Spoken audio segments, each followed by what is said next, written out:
Bonjour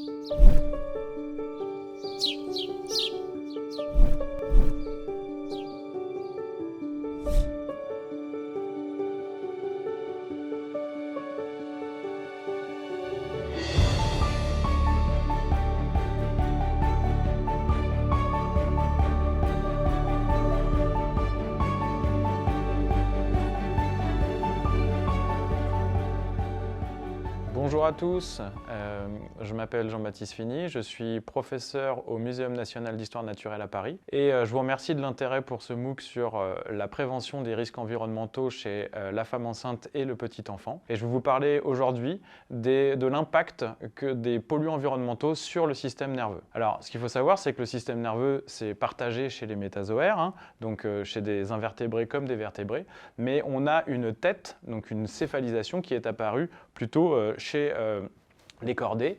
Et ce qui est intéressant, c'est de voir qu'on va avoir cette tête qui va être concomitante avec la mâchoire et aussi la gaine de myéline, donc qui va nous permettre de nous échapper si on est devenu une proie plutôt qu'un prédateur. Ce qui est intéressant aussi, c'est de voir qu'on a des glandes endocrines qui apparaissent à ces moments-là, comme la glande thyroïde qui produit les hormones thyroïdiennes, qui est partagée. En fait, l'ensemble des hormones sont partagées parmi les vertébrés. Et donc, c'est le même œstradiol, c'est la même hormone thyroïdienne qui va être chez le cheval, chez le chien ou chez l'homme. Si on regarde le développement du cerveau chez le fœtus ou l'embryon, on voit que ça commence très tôt. Dès la 4e semaine, vous avez l'hypothalamus qui va se développer. L'hypothalamus, c'est quoi? C'est une glande qui va être le chef d'orchestre de toutes les glandes. Elle va commander à l'hypophyse qui elle-même va commander aux glandes.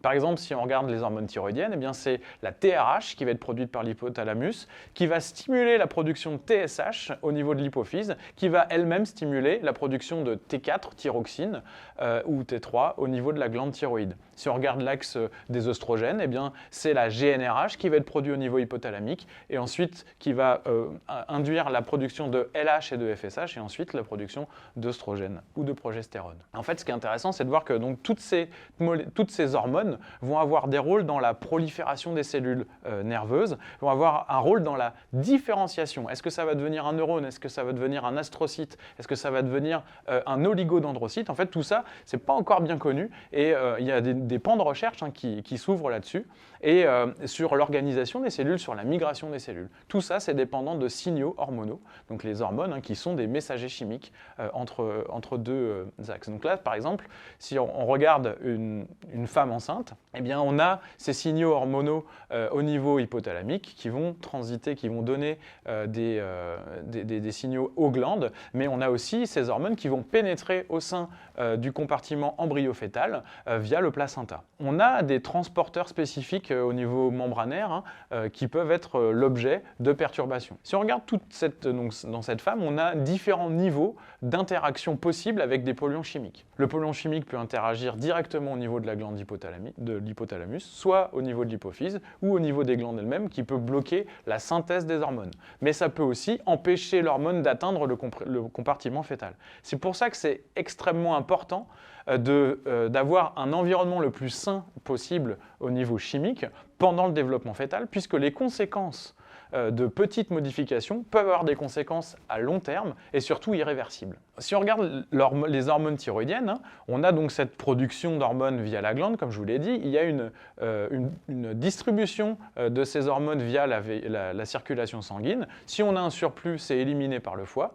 Mais surtout, on a cette transition des hormones vers le fœtus. On a cru pendant longtemps que les fœtus et donc les petits-enfants n'avaient pas besoin d'hormones thyroïdiennes parce que le placenta était plein d'une enzyme qui dégrade les hormones thyroïdiennes. Et en fait, c'est juste pour ajuster les niveaux, parce que ces niveaux doivent être extrêmement fins. Par exemple, vous voyez qu'une cellule de Purkinje, donc qui est une cellule qui projette au niveau du cervelet, quand on ne met pas d'hormones, donc ça c'est fait in vitro dans des boîtes de pétri, mais quand on ne met pas d'hormones, il n'y a absolument pas d'arborisation, donc on n'a pas cette belle forme en arbre qu'une cellule de Purkinje a, alors que quand on met de la T4, donc l'hormone, on a bien cette arborisation. Depuis les années 2000, on s'est rendu compte aussi qu'il y avait des choses qu'on ne connaissait pas.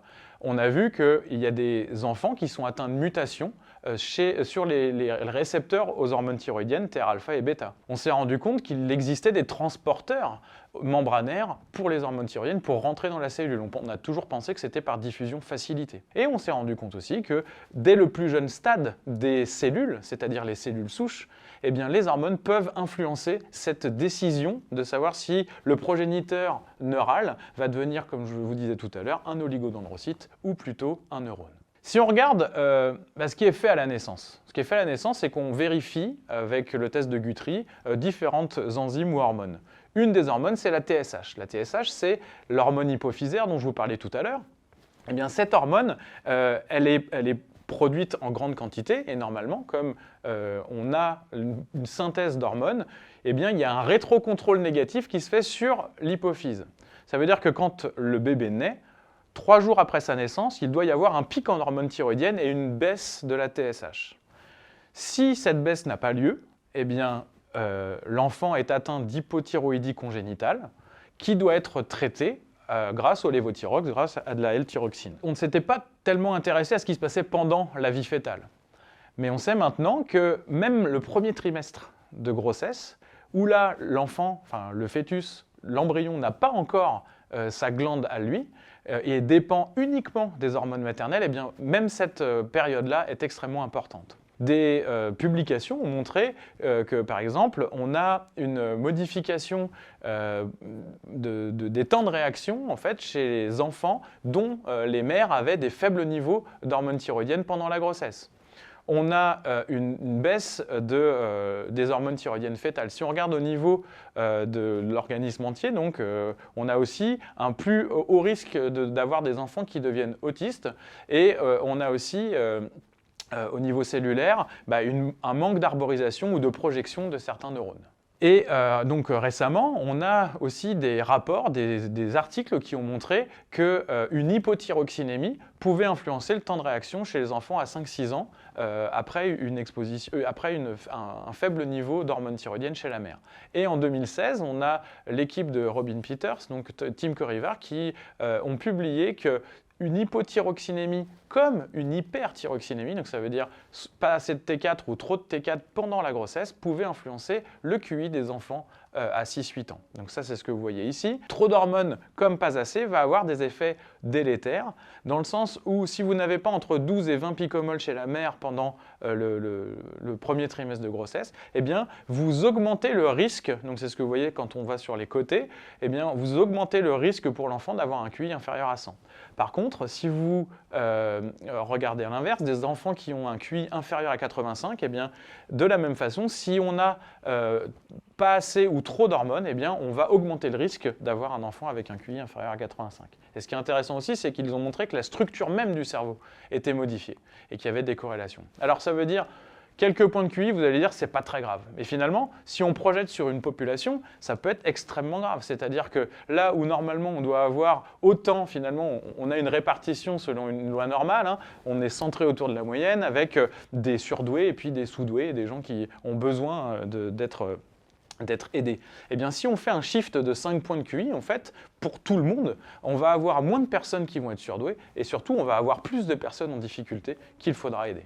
La question aussi est de savoir, bon, c'est bien gentil tout ça, mais qu'est-ce qui me prouve que les produits chimiques traversent le placenta? Eh bien, on sait que le placenta va retenir une certaine proportion des produits chimiques, mais pas toutes, et que certains métabolites, bon, même si le composé parent finalement est retenu par le placenta, eh bien, les métabolites vont aller dans le compartiment fœtal. Et donc, on sait que certains PCB, des métabolites du pesticide DDT qui avait été épandu après la Seconde Guerre mondiale, des phtalates, des bisphénols se retrouvent dans le compartiment fœtal. Et donc, je vais vous donner un exemple de corrélations qui ont été faites chez l'homme entre un effet néfaste chez l'enfant et l'identification de produits chimiques qui avaient été en présence de l'enfant pendant la grossesse. Donc il y a 3 paramètres qui ont été mesurés, mais on va se concentrer sur le développement neural et donc la quantité de mots que l'enfant était capable de dire à 30 mois. Eh bien, donc c'est ce qui a été fait dans le cadre du projet EDC Mix Risk. Donc la cohorte Selma, qui est une cohorte suédoise, il y avait eu des échantillons d'urine et de sang collectés pendant la grossesse et les enfants ont été suivis jusqu'à l'âge de 30 mois où on a identifié des enfants qui avaient des retards de langage. Quand on a regardé dans l'urine et dans le sang des mères des échantillons collectés, il y a eu une identification d'une dizaine de molécules qui étaient fortement surreprésentées chez ces échantillons-là. On avait des phtalates. Donc les phtalates sont des produits qui sont utilisés pour assouplir les plastiques. Donc on avait eu 4 phtalates. On avait le bisphénol A et on avait aussi des perfluorés. Les perfluorés qui sont des surfactants qui sont utilisés par exemple dans le téflon ou dans tout ce qui va être revêtement anti-tache pour éviter donc l'absorption du liquide.